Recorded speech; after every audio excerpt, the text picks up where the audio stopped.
Look at this bad boy behind me. I am at the Unmanned Systems Canada Conference in Montreal this week. It's a big event, about 350 attendees. They've been holding this event for 12 years now, and it's not very well known because it's really something for people that are in the industry. I've been told it's the very first time that they've had a journalist here for the whole 3 days with a camera like me doing this, so it was a bit of a challenge convincing them to give me the media pass, but it really paid off. So I'm going to be recording video here all week. I've been meaning to do this little quick video for YouTube for a couple of days now. This is the very last day, so this is the first chance I've had. I've been so busy walking around the place. This is the exhibition hall here. They have speakers and conferences in the rest of the hotel here. It's held at the Fairmont Queen Elizabeth in Montreal, and this is the exhibition hall where we have different products and demonstrations of some of the different crafts. Like there's a nice one here. Look at this. It's kind of quiet right now in the exhibition hall because most of the people are in at the presentation. They're having some of the military topic presentations right now. So that's why I'm in here. I'm not actually allowed in there.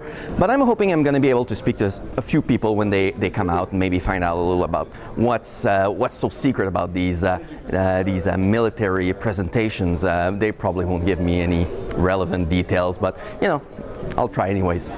The big news item this week really is Transport Canada that made a preliminary announcement. If you own a drone or UAV like the DJI Phantom or the Parrot or one of these lighter models, you'll be able to use anything that's lighter than 2 kilograms. You'll be able to use for commercial activity or scientific activity. And there's going to be guidelines. They haven't given us the specific yet. It's going to be probably limitations of height, altitude. It's going to have to be line of sight and not in a built-up urban area. So those are going to be some of the limitations, but at least you won't have to ask for a certificate anymore. You won't need to get an SFOC for every single shooting or recording or video they want to do, and it's going to open up the market. It's really rather for lighter crafts, but really what it means is that you're no longer exposing yourself to hefty fines if you happen to take a nice picture of your neighbor's house and you want to sell it to him for $20. Well, if you did that before, you were exposing yourself to fines that could go $5,000 or more. And that's no longer going to be an issue. Now we're waiting for the exact details of this regulation. They're also relaxing rules for drones and UAVs between 2 and 25 kilograms. You're still going to have to report to Transport Canada in some fashion, but you won't need to wait 20 days for a certificate, an SFOC, in order to carry out your recording, your video recording, or any other form of activity, scientific activity. So people here are greeting this news with cautious optimism, I would say.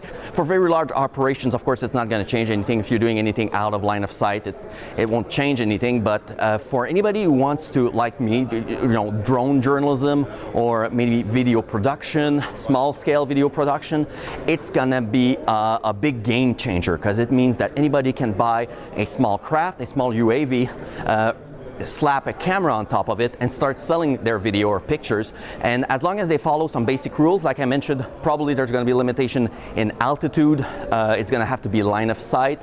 It's going to be you won't be allowed to fly near a built-up area, so you can't be in the big city like Montreal here. It's actually going to open the door to a lot of new things, like for instance drone journalism. Before you couldn't use drone to carry out journalistic activities in Canada because you needed a 20 days period to get your certificate approved. So of course most news stories break and have to be covered within this single day. So that means that for the media, drones were not a viable option, but they might be from now on. They might be actually. Real estate agents are going to love this new rule because that means they can buy a small craft and start taking aerial pictures, aerial shots of properties they want to sell. So those are some of the fields that are going to benefit from this new relaxed regulation. The exact parameters of the new regulation are going to be out very soon. It's supposed to take effect by the end of November, and I'm going to keep walking around the exhibition hall, and I might actually find a couple of nice toys to show you, so stay tuned.